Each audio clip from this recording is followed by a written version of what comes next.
నువ్వు ఎక్కడున్నా, నువ్వు ఏం చేస్తున్నా, నువ్వు ఏ పరిస్థితుల్లో ఉన్నా, నువ్వు ఏ కార్యం జరిగిస్తున్నా, you have to be like దేవా సాయం చేయ, దేవా సాయం చేయ, దేవా శక్తి నువ్వయ్యా, దేవా కార్యం జరిగి చెయ్య, దేవా నడిపించయ్యా. వంట చేస్తా ఉన్నావు, ప్రార్థన చేసుకో. వాహనం నడుపుతా ఉన్నావు, ప్రార్థన చేసుకో. బయటికి వెళ్తా ఉన్నావు, ప్రార్థన చేసుకో. ఏది చేసినా కూడా ప్రార్థన చేయి.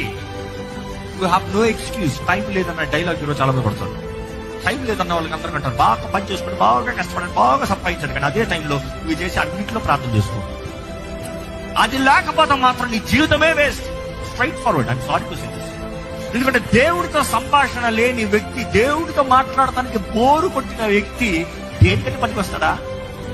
ఈరోజు చాలా మంది దేవుడితో మాట్లాడాలంటే బోర్ ప్రార్థన. అందుకని జైలు లేని పిరికి జీవితం, పనికి మాలిన జీవితం. దేవుడితో సహవాసం లేకుండా దైవ సహాయం ఎలాగ కలుగుతుంది? దేవుడితో సహవాసం